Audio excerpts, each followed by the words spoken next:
जो इस समय की स्थिति बनी हुई है टीआरई 4 को लेकर के, जो परिस्थिति इस समय बनी हुई है और जो माहौल ये बना चुके हैं माननीय शिक्षा मंत्री जी, अब मुझे तो लगता है कि विज्ञापन अगस्त में भी संभव नहीं है, क्योंकि अब लगातार कुछ न कुछ चीजें आ रही हैं। देखिए, पहले प्राण जाए पर वचन न जाए, वो वाला वादा पूरा कर लिए हैं, इसलिए कसम और वादा नहीं खाए थे कि हम विज्ञापन आपका जारी कर देंगे।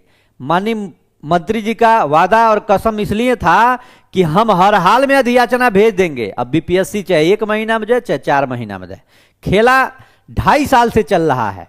एक वो भी दिन था जब माननीय एक शिक्षा मंत्री सुनील कुमार जी हुआ करते थे, वो तो डेट निकाल दिए थे कि 12 कै तारीख को दिए थे, दिसंबर में 2 डेट निकाल दिए थे। 22 दिसंबर तक आपका पेपर होगा और 20 जनवरी तक आपका रिजल्ट आ जाएगा 2026 तक। और आज माननीय मिथिलेश तिवारी जी से हम हाथ जोड़कर विनती करते हैं, हे प्रभु, अरे ध्यान दीजिए, ये आपके विद्यार्थी हैं, आपके बच्चे हैं, इतना न सताया जाए कि सारी स्थिति परिस्थिति से एकदम ऊब जाए, आदमी छोड़ दे, मोह भंग हो जाए, पढ़ाई लिखाई बिहार का एक एक बच्चा छोड़ दे। ऐसी स्थिति, ऐसी सिचुएशन न बनाया जाए प्रभु। अरे कितनी गलती है, आप आईएएस लेवल का शिक्षक बनाने जा रहे हैं और आपके पास आईएएस उस लेवल का समझने वाला एक विज्ञापन नहीं तैयार करने वाले लोग हैं, जिसमें इतनी त्रुटियां आ रही है, तो आप समझ सकते हैं कि किस दिशा में शिक्षा विभाग काम कर रहा है।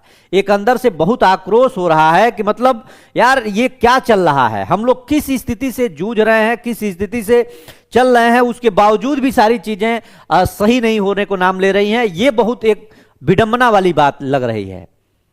अब बताइए, यहां पे ये सारण जिले में एक प्रोग्राम के दौरान इन्होंने कहा, अब कोई पूछा होगा मंत्री जी से कि आपने जो विज्ञापन दिया है उसमें त्रुटि है, जो अधियाचना भेजा है उसमें त्रुटि है, तो इन्होंने कहा कि बिहार के मिथिलेश तिवारी जी ने कहा शिक्षक बहाली, आरक्षण, रोस्टर और शिक्षकों के रेशनलाइजेशन को लेकर कई महत्वपूर्ण घोषणाएं की। उन्होंने स्पष्ट किया कि शिक्षक भर्ती की भेजी गई अधियाचना में यदि किसी भी प्रकार की त्रुटि या गड़बड़ी पाई जाती है तो पटना पहुंचते ही समीक्षा कर 24 घंटे के भीतर उसे सुधार कर पुनः भेज दिया जाएगा। अब ये अभी है सारण में, अब जब ये यहां से आएंगे पटना, उसके बाद से ना ये चेक करेंगे और 24 घंटे में ये देंगे कि भैया अब जल्दी ये लो, अब ये सही हो गया, अब एक तुरंत अब आप यहां पे ले जाओ, दे दो बीपीएससी को और वहां से विज्ञापन निकले। क्या खेला चल रहा है भाई, मुझे तो कुछ समझ में नहीं आ रहा है। टीआरई 4 है, एक तरफ विद्यार्थियों के ऊपर संकट की घड़ी है कि अब होगा, जल्दी हो जाए, पढ़ाई लिखाई शुरू करें, दूसरी तरफ ये सारी चीजें आपको देखने को मिले, फिर उसके बाद से यहां पेपर में आज छप गया। अब यहां समझिएगा, ये पेपर में भी क्या क्या चीजें निकली गई, सभी चीजों को देख लीजिए। यहां तक तो सारी चीजें हैं, 24 घंटे के भीतर उसे सुधार कर पुनः भेज दिया जाए। शिक्षा मंत्री ने बताया कि बिहार के यहां डैशबोर्ड पर वर्तमान में लगभग 1 लाख शिक्षकों का असंतुलन दिखाई दे रहा है।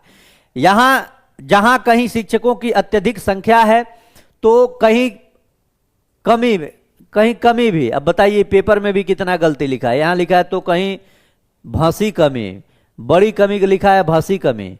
इस असमानता को दूर करने के लिए रेथानाइलेजेशन, अभी देखिए दैनिक भास्कर पेपर है, रेथानाइलेजेशन, अब रेशनलाइजेशन को रेथनालाइजेशन लिखा हुआ है, प्रक्रिया शुरू की जा रही है जो शिक्षा व्यवस्था और शिक्षकों दोनों के हित में है। अब तक इसके लिए 28 से 30 हजार, अब देखिए अब तक 28 से 30 हजार आवेदन लिखा हुआ है, आवेदन को आवेदन लिखा हुआ है, प्राप्त हो चुके हैं, जिसकी अंतिम तिथि 5 अगस्त तय की गई है। बारे पेपर, क्या बात है, कमाल कर दिया। शिक्षकों के मन से दूर दराज हस्तांतरण का भय समाप्त करते हुए मंत्री जी ने कहा कि रेथस्थनाइजेशन, अब यहां देखिए ये कहा गया है रेशनताहाइजेशन से पहले नई हस्तांतरण नीति लागू की गई है। सभी शिक्षक अपने गृह जिले में ही पद स्थापित रहेंगे। हालांकि बिहार के तहत पुरुष शिक्षक अपने, अब देखिए यहां लिखा है गुह प्रखंड में, और महिला शिक्षिकाएं अपने हे भगवान पंचायत में कार्यरत नहीं रहेंगी। अच्छा, सामान्य हस्तांतरण का ईश्वर, हे प्रभु, अरे बिहार में दारू वारू बंद है, गांजा वाजा बंद है, फिर भी ये कहां से इतनी गलती हो रही है। शिक्षकों के लिए 17 सितंबर से ट्रांसफर पोर्टल खोल दिया जाएगा। हस्तांतरण की यह व्यवस्था प्रत्येक 5 वर्ष के अंतराल पर लागू होगा। वाह, दैनिक भास्कर पेपर है, ये गांजा पी के लिखा है क्या? हम तो समझ ही नहीं पा रहे हैं। बताइए, माननीय शिक्षा मंत्री जी का कितना बड़ा अपमान है। ये कहते कुछ है, रेशनलाइजेशन को लिखिए रेथनलाइजेशन। तो देखिए, सबसे महत्वपूर्ण बात है हमारी TRE 4। अब महोदय कब जाएंगे पटना? पटना जाने के बाद न इसका जांच करेंगे, जांच करने के बाद 24 घंटे के अंदर इसको सही करेंगे, उसके बाद से BPSC को भेजेंगे। आप समझ रहे हैं, आप खुद समझ रहे हैं कि क्या स्थिति बनी हुई है।